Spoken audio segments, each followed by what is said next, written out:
ये जो आयत करीमा मैंने पढ़ी है उसका तर्जुमा पहले सुन लें। जी 15वें पारे की आयत करीमा है।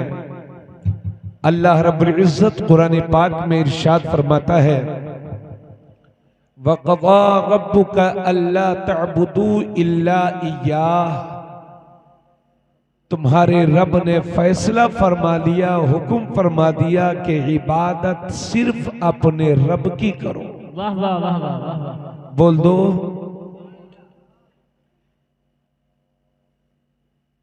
वक़ज़ा रब्बुका अल्ला तअबुदू इल्ला इय्याह, और तुम्हारे रब ने फैसला फरमा दिया कि इबादत ना करो मगर सिर्फ उसी की। वबिल वालिदैनि इहसाना, और अपने माँ बाप के साथ भलाई करो, अपने माँ बाप के साथ अच्छा सुलूक करो। इम्मा यबलुगन्ना इंदकल किबर अहदुहुमा औ किलाहुमा फला तकुल लहुमा उफ। माशाअल्लाह। खास तौर से जब उन दोनों में से कोई एक या वो दोनों तुम्हारे सामने बुजुर्गी को पहुंच जाएं, बूढ़े हो जाएं, तो अल्लाह फरमाता है फला तकुल लहुमा उफ, अपने माँ बाप से उफ तक न कहो।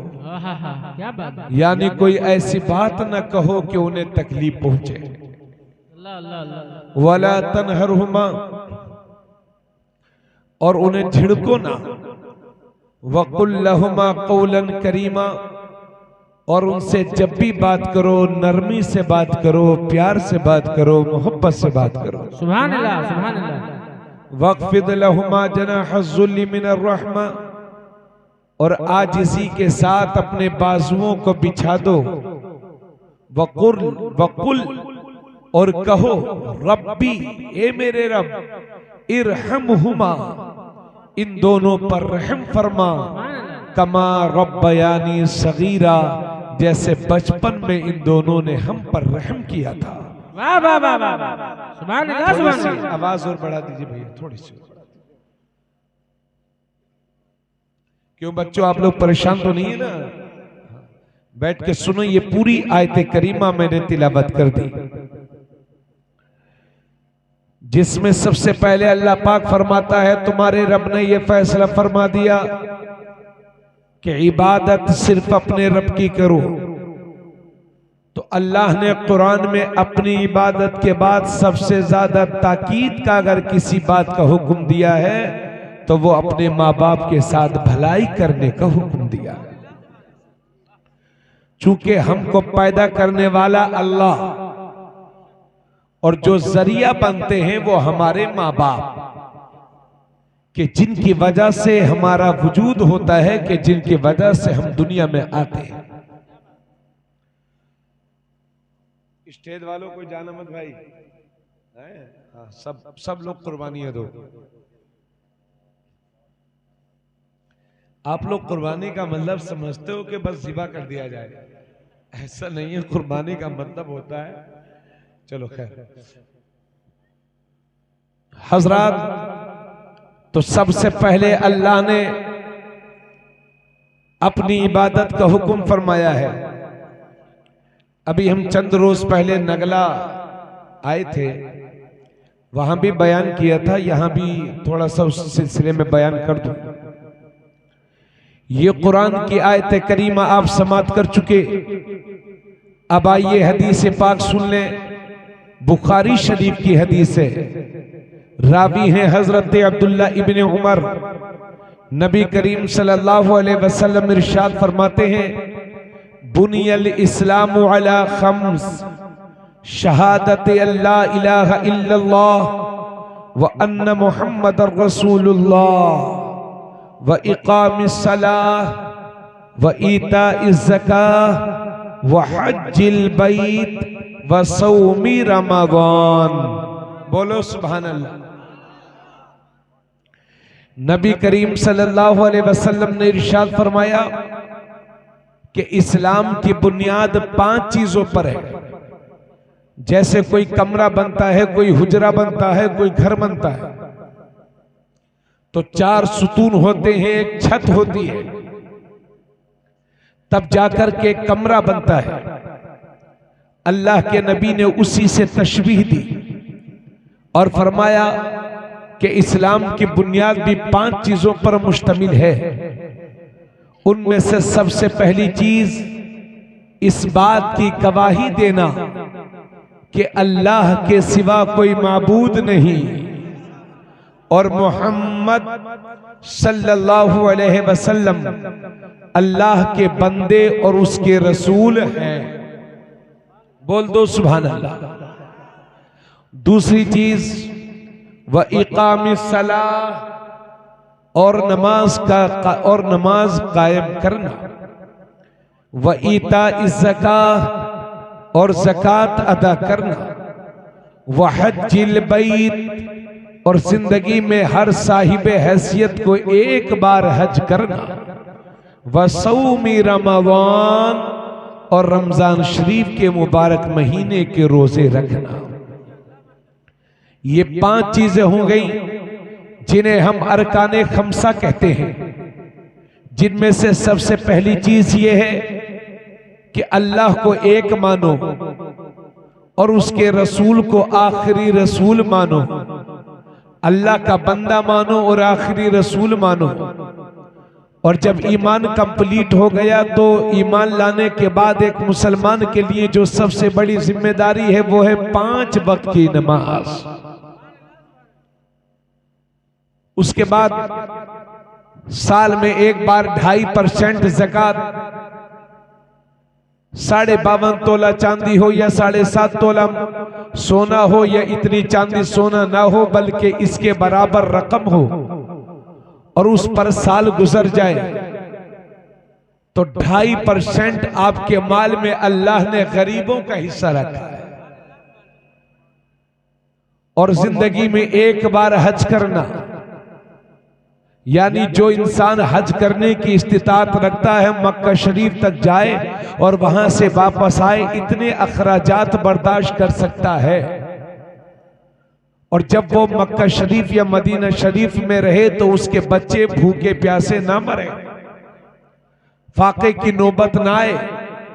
अगर किसी पर इतना पैसा है तो जिंदगी में एक बार हज करना फर्ज है। नबी करीम सल्लल्लाहु अलैहि वसल्लम फरमाते हैं, जिसे अल्लाह ने मक्का शरीफ तक पहुंचने वाली सवारी के मसारिफ का मालिक बना दिया हो और वो फिर भी हज न करे, तो नबी फरमाते हैं मुमकिन है और डर इस बात का है कि वो यहूदी होकर के मरे के ईसाई होकर के। अल्लाह अल्लाह। इसलिए रामगढ़ी के करोड़पतियों और यहां के 50-50, 100-100 बीघा जमीन जोतने वालों, अल्लाह आपको खूब नवाजे। 20-20 लाख के मकान खरीदने वालों, 50-50 लाख की बिल्डिंगें, 1 करोड़ की बिल्डिंगें बनाने वालों, 15 लाख, 10 लाख, 20 लाख की कारों में चलने वालों, अगर अल्लाह ने हज फर्ज किया है और जब इतना पैसा है तो आप पर हज फर्ज है। बेशक बेशक। खुदारा जिंदगी में इस फर्ज की अदायगी के लिए जल्दी करो, वरना ऐसी दौलत से क्या फायदा कि जिसकी वजह से ईमान के ही लाले पड़ जाएं। क्या कहने हैं। और रमजान शरीफ के मुबारक महीने के रोजे, ये 4 फर्ज हैं इस्लाम में, नमाज, ज़कात, हज और रोजा। ए छोटू, ओए जाओ बेटा, मत देखो। नहीं, वो जा रहे हैं ना, तो ऐसे बैठ गए। आप लोग ये सोच रहे होंगे कि हजरत 50 साल के हैं तो कम दिखाई देता होगा हजरत को।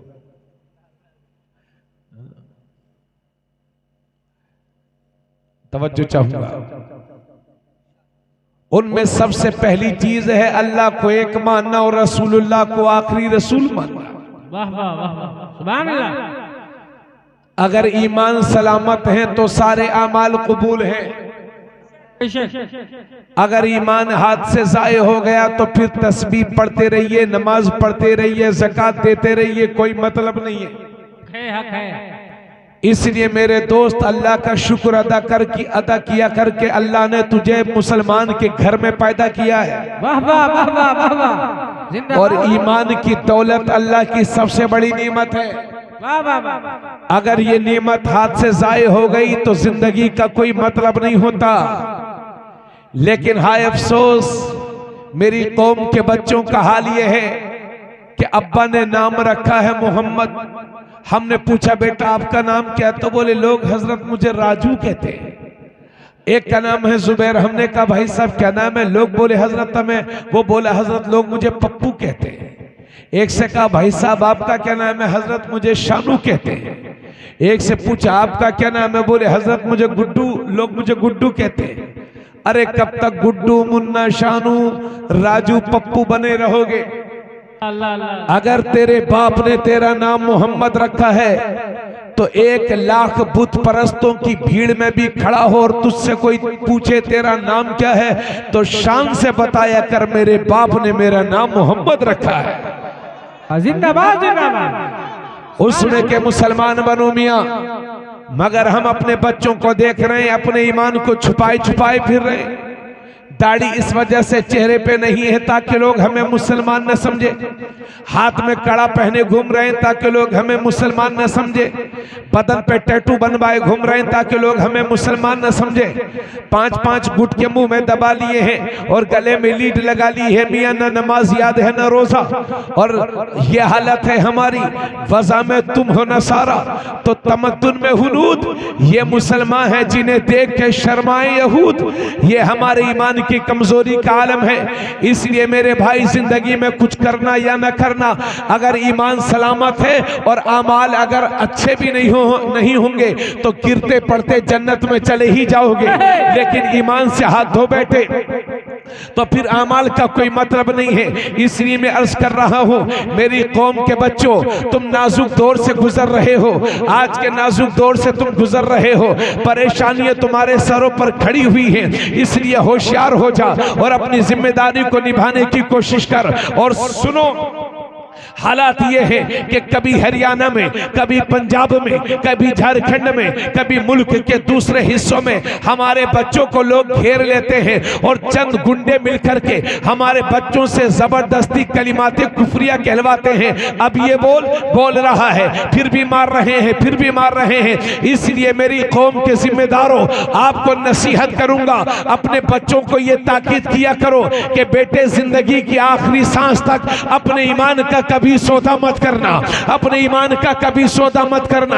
अपने बच्चों को यह ताकीद किया करो। और ए मेरी कौम के नौजवानों, मेरी कौम के होशियार बच्चों, अपनी जिम्मेदारी को महसूस करो। अगर चंद गुंडे मिलकर के, अल्लाह करे कि ऐसे हालात का तुम्हें कभी सामना करना ना पड़े, मगर कब पता नहीं कि कब किसके साथ क्या हो जाए। अल्लाह ना करे अगर ऐसे हालात का तुम्हें सामना करना पड़ जाए और चंद लोग मिलकर के तुमसे जबरदस्ती कलिमाते कुफरिया कहलवाएं, तो खुदा की कसम देकर के कहता हूं कि जिंदगी की आखिरी सांस तक जबान पर कलमा कुफ्र ना लाना और ला इलाहा इल्लल्लाह बोलते रहना। क्योंकि अगर मौत का वक्त नहीं आया है तो कोई मार नहीं सकता, और मौत का वक्त आ गया है तो कोई बचा नहीं सकता। मगर जिंदगी की आखिरी सांस तक ला इलाहा इल्लल्लाह बोलते रहना, क्योंकि इसी हालत में अगर मर भी जाओगे तो शहीद कहलाओगे और बच जाओगे तो गाजी कहलाओगे। नारे तकबीर, नारे रिसाला, मशरक़े आला हज़रत, मज़हबे इस्लाम, मज़हबे इस्लाम, ख़ाजा का हिंदुस्तान, ख़तीबे हिंद नेपाल, शेरे रज़विया, हक़्क़े ख़िताबा। वाह वाह वाह, क्या कहने, जिंदाबाद जिंदाबाद, बहुत उम्दा। वाह, जरा जोर से बोलो सुभान अल्लाह। भाइयों, मेरी बातें समझ में आई कि नहीं? जिंदगी की आखिरी सांस तक आपको ये अज़्म और हौसले के साथ आज उठना है कि अपनी जबान पर कलिमाते कुफ्र नहीं लाया। क्या बात, समझ गया? और आपका ईमान कैसा होना चाहिए, मोहब्बतों के साथ बड़ी संजीदगी के साथ सुनो। मेरे नबी ने एक दिन हजरत उमर से फरमाया था, उमर तुम मुझसे कितनी मोहब्बत करते हो? तो हजरत उमर अर्ज करते हैं, या रसूल अल्लाह, साफ साफ कह दिया उन्होंने, या रसूल अल्लाह, मुझे अपने बाप से ज्यादा, अपनी माँ से ज्यादा, अपने बेटों से ज्यादा, बच्चों से ज्यादा, सबसे ज्यादा मोहब्बत या रसूल अल्लाह मैं आपसे करता हूँ सिवाय अपनी जान के। क्या बात, यानी अपनी जान से मोहब्बत पहले करता हूँ और उसके बाद फिर आपसे। और भाई जान अपनी सबको अच्छी लगती है। जी जी बेशक। लोग कह देते हैं मैं तेरे लिए जान दे दूंगा, मगर 200 रुपए मांगो तो 200 नहीं देते। अल्लाह अल्लाह अल्लाह। जी जी हाँ। क्यों भाइयों? उससे कहो भाई साहब 500 रुपए दे दो, तो 500 नहीं देंगे, वो कहते हैं जान दे देंगे। मियां तो ये एक जुमला है, जुमला। जी। जो लोग कहते हैं कि हम तुम्हारे लिए जान दे देंगे, कोई किसी के लिए जान नहीं देता। अल्लाह अल्लाह। और माँ बहन तुम्हारे लिए ये जुमले बहुत इस्तेमाल होते हैं, इसलिए सुन, ये धोखेबाजी है, कोई किसी के लिए जान नहीं देता। हक है, हक है। इसलिए लफंगों के फराट में ना आना और उनके जुमलों में मत फंसना। कनीज़े फातिमा है तू, इसलिए अपने बाप की इज्जत की हिफाजत कर और अपनी गोद से पले हुए अच्छे गुलामाने गौसे आजम कौम के हवाले कर दे, ताकि इज्जत के साथ हमारी समाज जी सके। इन लुच्चे लफंगों के चक्कर में मत पड़ना जो तेरे लिए जान देने की बात करते हैं। जब वक्त पड़ता है तो तेरे बाप की इज्जत को भी खत्म करके तुझसे हाथ छुड़ा करके दूर भाग लेते हैं। इसलिए इन खोखली मोहब्बतों में मत पड़ो। अगर तुम्हें मोहब्बत करनी है तो रब से करो, रसूल से करो, सैयदा फातिमा ज़हरा से करो। सुभान अल्लाह, सुभान अल्लाह। वो मोहब्बत सच्ची है। तो हजरत उमर अर्ज करते हैं, या रसूल अल्लाह, मुझे सबसे ज्यादा अच्छी अपनी जान लगती है, फिर आप लगते हैं। तब मेरे नबी ने उसी मौके पर फरमाया, ला युमिनु अहदुकुम हत्ता अकूना अहब्बा इलैहि मिन वालिदिही व वलदिही वन्नासी अजमईन। उमर, तुम में का कोई भी बंदा उस वक्त तक मुसलमान हो ही नहीं सकता जब तक कि अपने बाप से ज्यादा, अपनी माँ से ज्यादा, अपनी औलाद से ज्यादा, जब तक कोई, नबी फरमाते हैं, जब तक सारे लोगों से ज्यादा कोई मुझसे मोहब्बत नहीं करेगा उस वक्त तक मोमिन हो ही नहीं सकता। मोमिन हो ही नहीं सकता। इसलिए बाप से ज्यादा नबी को चाहो, माँ से ज्यादा नबी को चाहो, आला औलाद से ज्यादा नबी को चाहो, दोस्तों अहबाब से ज्यादा नबी को चाहो, समाज से ज्यादा नबी को चाहो। जब मेरे नबी ने यह फरमाया तो हजरत उमर बोले, या रसूल अल्लाह, अब तो मुझे अपनी जान से भी ज्यादा अच्छे आप लगते हैं। तब मेरे नबी ने फरमाया, अल आन या उमर, ए उमर, अब तेरा ईमान मुकम्मल हुआ है। सुभान अल्लाह, वाह वाह वाह वाह। अब तेरा ईमान कंप्लीट हुआ है। हजरत क्या कर रहे हो यार? इसकी सीटी खत्म करो, सीटी बिल्कुल खत्म करो। इसकी जो आवाज बोलने सीटी आ रही है जी, और इसका इको खत्म करो। बात समझ में आ रही है भाई आप लोग? अब एक छोटी सी बात और सुनो इस सिलसिले में।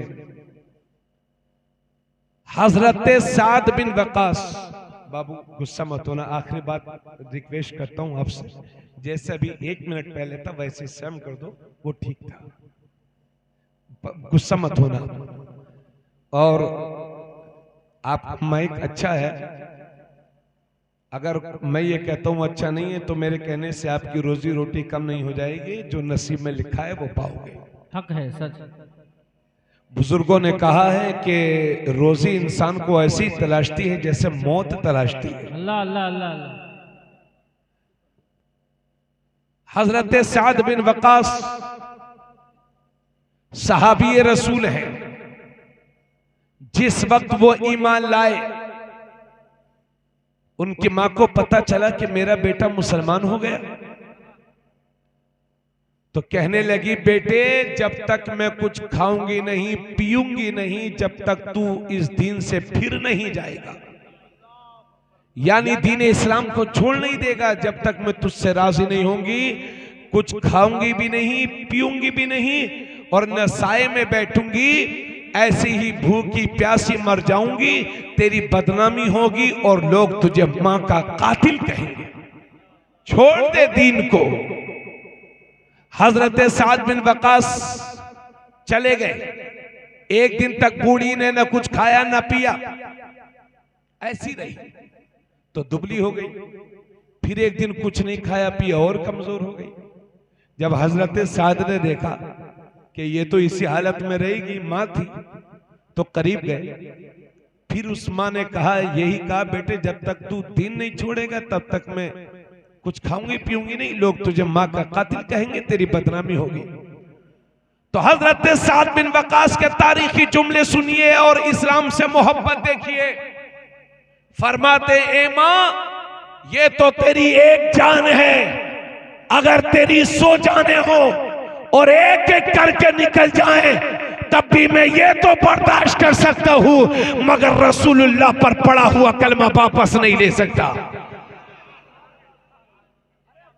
उसमें के मुसलमान बनो। अगर आपकी मां आपसे कहती है बेटे नमाज ना पढ़, मां का हुक्म सर आंखों पर, लेकिन नमाज के बारे में पहले अल्लाह और उसके रसूल की सुनी जाएगी, बाद में मां की सुनी जाएगी। गुनाह में किसी की फरमाबरदारी नहीं। ला ताअता फी मासियतिल्लाह, अल्लाह की नाफरमानी में किसी की इताअत नहीं। इसलिए उसमें के मुसलमान बनो। ईमान की पुख्तगी के साथ सबसे ज्यादा जरूरी, ईमान में पुख्तगी के साथ जो आपके लिए सबसे ज्यादा जरूरी है वो है 5 वक्त की नमाज।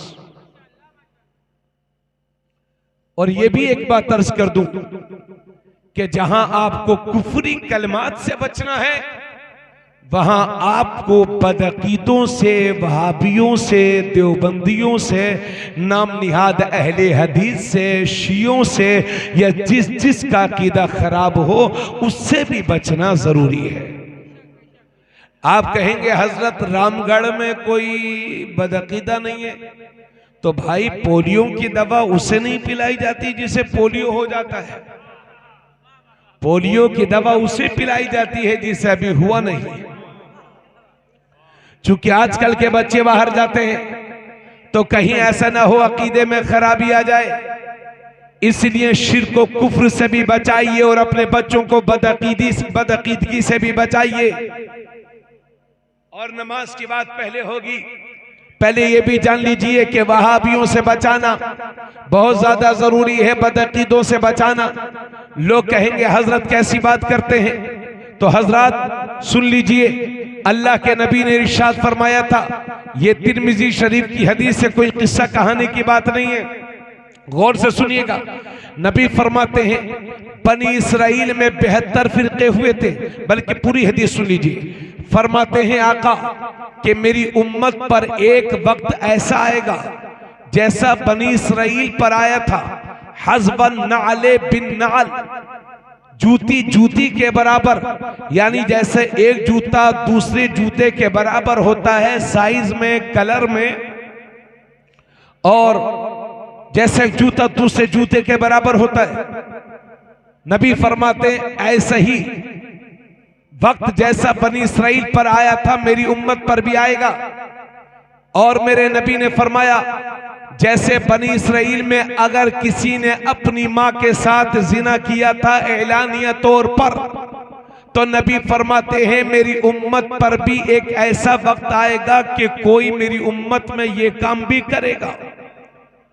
उसके बाद नबी फरमाते हैं इन्ना बनी इसराइल तफर्रक़त अला सिनतैन व सबईन मिल्ला, बनी इसराइल 72 फिरकों में बढ़ गए थे। वतफ्तरिक़ु उम्मती अला सलासिन व सबईन मिल्ला, और मेरी उम्मत 73 फिरकों में बढ़ जाएगी। उसके बाद नबी फरमाते हैं कुल्लुहुम फिन्नार इल्ला मिल्लतन वाहिदा, नबी फरमाते हैं सारे के सारे फिरके जहन्नमी होंगे सिवाय एक के। अरे जरा जोर से बोल दो, थोड़ा बोलोगे तो मजा आएगा। ए बेटिया इनको खामोश करो, बच्चियों को।